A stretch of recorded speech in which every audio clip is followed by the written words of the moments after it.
جی یہ میرے سامنے اب جلد نمبر 1 ہے، اور اس جلد نمبر 1 کے میں کچھ صفحے آپ کے سامنے پیش کروں گا، لیکن یہ مت سمجھیے گا کہ صرف یہی سب کچھ ہے، اس کے علاوہ بھی بہت کچھ ہے۔ اگر خدا کسی کو توفیق دے اس بات کی کہ واقعی وہ جاننا چاہتا ہو کہ کیا کچھ خرافات رسول اللہ صلی اللہ علیہ وآلہ وسلم کی ذات اقدس اور آپ کی آل پاک کے بارے میں لکھی ہوئی ہیں، تو خدا انشاءاللہ تعالیٰ آپ کو توفیق دے گا کہ آپ ان کتابوں کو کھولیں گے اور پڑھیں گے۔ یہ جامع ترمذی کی کتاب صفحہ نمبر 51، جلد نمبر 1، طہارت کا بیان۔ طہارت کا بیان سنیے۔ باب ہے کھڑے ہو کر پیشاب کرنے کی رخصت میں۔ روایت ہے ابی وائل سے، وہ روایت کرتے ہیں کہ حذیفہ کی تحقیق رسول اللہ صلی اللہ علیہ وسلم آئے، آپ ایک قوم کے کوڑے پر سو پیشاب کیا اس پر کھڑے ہو کر، پھر لایا میں آپ کے لیے پانی وضو کا اور پیچھے ہٹنے لگا میں، پس بلایا مجھ کو حضرت نے یہاں تک کہ پہنچا میں ان کے پیچھے، یعنی نزدیک ان کے، پھر وضو کیا آپ نے اور مسح کیا منہوں پر۔ استغفر اللہ من ذالک۔ جو نبی یہ سمجھاتا چلا آیا کہ کھڑے ہو کر پیشاب کرنا ایک جاہلیت، دور جاہلیت کی علامت ہے، وہ استغفر اللہ من ذالک وہ کام خود کر رہے ہوں۔ پھر یہی کتاب جامع ترمذی اب کی دفعہ جلد نمبر 1 ہے اور صفحہ نمبر 74 ہے، جلد نمبر 1 ہے۔ میں بہت زیادہ معذرت کے ساتھ، جس کو بھی تکلیف ہو ان چیزوں کو سن کر، یقین کریں آپ کو رسول اللہ صلی اللہ علیہ وسلم سے محبت ہے، اس لیے آپ کو تکلیف ہو رہی ہے، اور کوشش کریں کہ کوئی ڈھونڈیں کہ سچ کیا ہے اور صحیح کیا ہے اور غلط کیا ہے۔ سنیے، باب بوسے سے وضو نہ ٹوٹنے کا بیان۔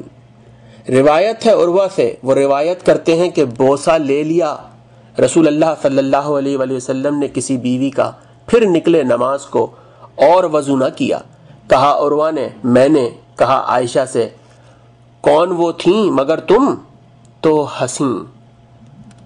استغفر اللہ۔ یہ پھر جلد نمبر 1 ہے، جامع ترمذی ہے۔ مجھے معاف کیجیے گا اس قسم کی زبان کو یوز کرنے کے لیے، لیکن باخدا اپنی طرف سے ایک لفظ نہ پڑھوں گا، جو کچھ اس کتاب میں لکھا ہے ایک ایک لفظ وہ پڑھوں گا۔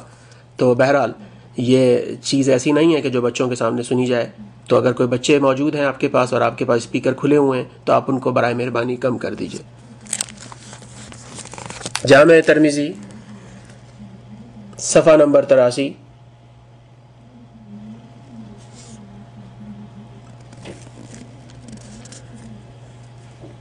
باب بیان میں منی کے جب کپڑے میں لگ جاوے۔ روایت ہے حمام بن حارث سے کہ کہا ایک مہمان آیا حضرت عائشہ کے پاس، سو حکم کیا آپ نے اس کو زرد چادر دینے کا، پھر سویا وہ اور احتلام ہوا اس کو، سو شرمایا کہ بھیجے چادر کو حضرت عائشہ کے پاس اور اس میں منی بھری ہوئی ہو، سو ڈبو دیا چادر کو پانی میں، پھر بھیج دیا تو فرمایا حضرت عائشہ نے، کیوں خراب کر دی ہماری چادر؟ کافی تھا اس کو کھرچنا انگلیوں سے، اور میں نے اکثر کھرچی ہے منی رسول اللہ صلی اللہ علیہ وآلہ وسلم کے کپڑے سے اپنی انگلیوں سے۔ استغفر اللہ من ذالک۔ جی پھر وہی کتاب جامع ترمذی جلد نمبر 1 صفحہ نمبر 85، طہارت کا بیان۔ باب اس بیان میں کہ مرد بعد نہانے کے اپنا بدن عورت کے بدن سے گرمی لگاوے، گرمی لینے کو۔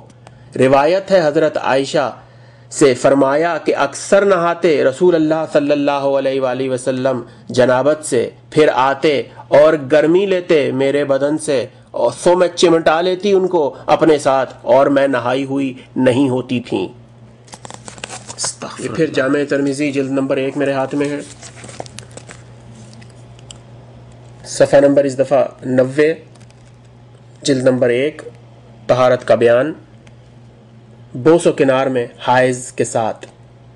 روایت ہے حضرت عائشہ رضی اللہ تعالی عنہ سے کہ جب میں حائضہ ہوتی تو حکم کرتے مجھ کو رسول اللہ صلی اللہ علیہ وسلم تہمت باندھنے کا، پھر بوس و کنار کرتے میرے ساتھ۔ اب یہ پھر ایک جامع ترمذی کی جلد نمبر 1 صفحہ 274، باب الصوم۔ سنیے باب، روزے میں بوسہ لینے کا بیان۔ روایت ہے حضرت عائشہ رضی اللہ تعالی عنہ سے کہ نبی صلی اللہ علیہ وآلہ وسلم بوسے لیتے تھے رمضان کے مہینے میں، روزے میں بوس و کنار کے بیان میں۔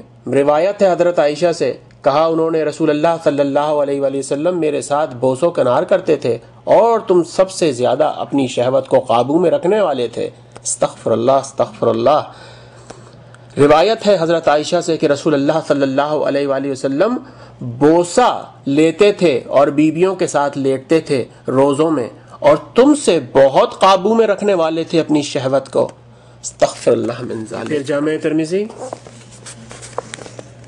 صفحہ نمبر 289 289، باب الصلوات، جلد نمبر اول،